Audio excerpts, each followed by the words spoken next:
Zack Snyder's Rebel Moon director cuts were a result of some savvy negotiations with Netflix. Welcome to Stats In. If you're just joining us, please subscribe and don't forget to turn on notifications bell for more video.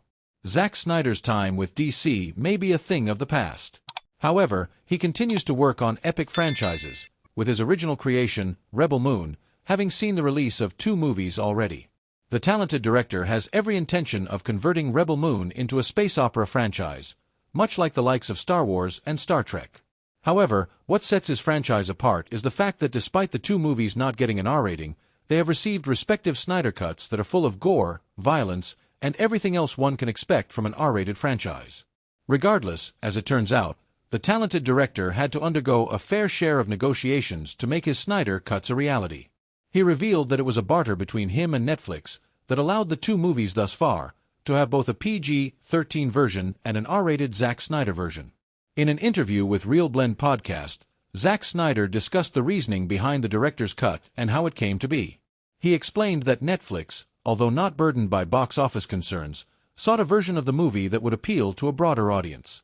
This led to the development of a more commercially viable PG-13 version with a runtime of around 2 hours. Well, there was a conversation around the rating and the runtime where they felt like we could make a slightly more commercial version of this movie if we kept the rating to PG-13 and the runtime to right around 2 hours. However, this commercial cut wasn't the movie Snyder had initially envisioned. Known for his darker, more mature themes, Snyder had written Rebel Moon as an R-rated film. The negotiations with Netflix resulted in a compromise. While the streaming platform would get its PG-13 version, Snyder would also be able to release his original R-rated director's cut.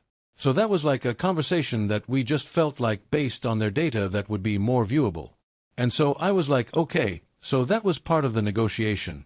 I had written definitely an R-rated movie, and so it was a conversation like, hey, if we say yes, is there a way is a PG-13 version of this movie could happen? And I was like, absolutely.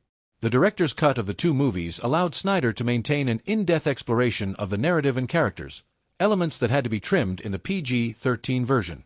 Snyder communicated with his cast about the different cuts, ensuring that they understood what would be included in each version.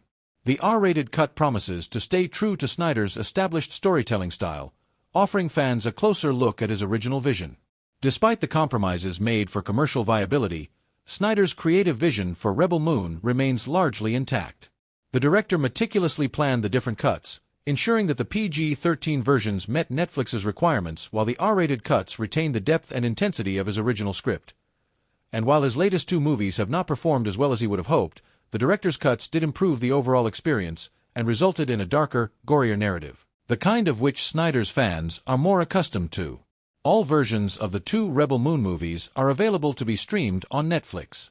Of course, the approach is not new for the director, who has previously released lauded directorial cuts of movies such as Justice League, Watchmen, and now parts 1 and 2 of Rebel Moon. There have been several different iterations of Superman in the decades of superhero television and movies. Welcome to Stats In.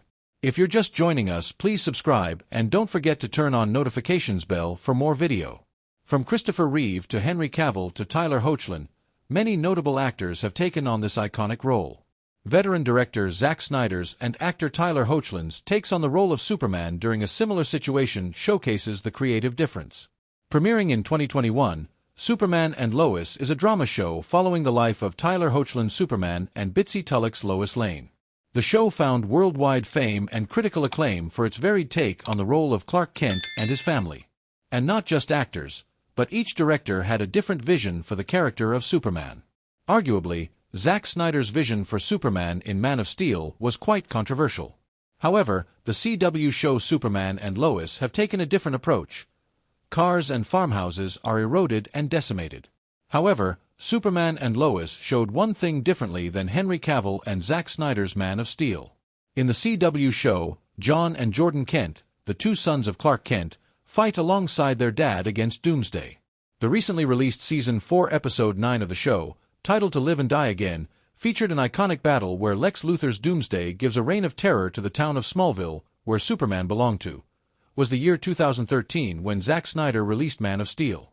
Starring Henry Cavill in the lead role of Clark Kent aka Superman, the film followed General Zod's invasion on Earth and Kal-El defending its residents. The decimation is limited while John and Jordan Kent also showcase their selfless side as they help civilians and shops get out of harm's way. In the end, the trio ends up fighting the Kryptonian monster together.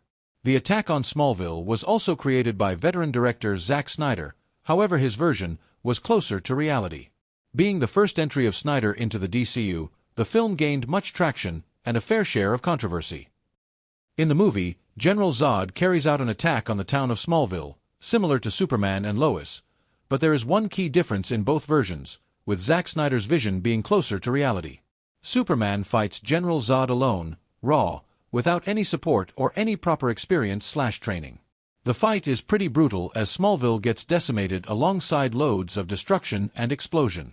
This key difference of an untrained Superman fighting General Zod in his hometown without any backup makes Snyder's vision a bit more closer to reality than Tyler Hoechlin's. Although opinions differ, the two versions are equally different and equally entertaining for millions of viewers to watch.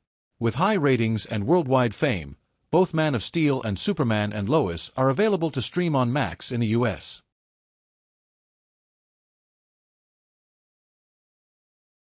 Are you ready to don the capes of curiosity to explore what could have been? Welcome to Stats In. If you're just joining us, please subscribe and don't forget to turn on notifications bell for more video. This means that the Magic Mike actor, who eventually played a villain in Justice League, was Snyder's second choice for Superman's role. Have you ever meditated on the what-ifs of casting decisions that could have reshaped our beloved characters? Zack Snyder had a very valid reason for casting Henry Cavill over an actor who might have just been on the cusp of donning the iconic red cape, Joe Manganiello. The latter played Deathstroke in the DCU. It is exciting to peel back the layers of Snyder's Man of Steel, a film that sparked debate over its tone and portrayal of Krypton's last son. While the director's vision faced scrutiny for allegedly missing Superman's quintessential hopefulness, he himself pointed to a nuanced perspective on his protagonist's innate innocence, a characteristic he found in Cavill. Joe Manganiello, known for his roles in TV shows like True Blood and films like Spider-Man, 2002, was initially considered by Snyder for the role of Superman before ultimately casting Cavill. In an interview with MTV News, the director revealed that Manganiello was his second choice for the role, praising his talents and acknowledging his potential to embody the character. Superman needs the teeniest bit of innocence, not to be overt, but you like it to be there ever so slightly. I mean, he grew up in Kansas, that's just true, so you need a little of that innocence. For critics of Man of Steel who argue that Snyder's interpretation of Superman missed the mark, this revelation mirrors that the director had a specific vision for the character that he believed only Cavill could fulfill. Joe Manganiello's brush with Superman's role adds another layer to the tapestry of what-ifs. Known for his smoldering role in HBO's hit series, True Blood, the actor's commitment to the vampire saga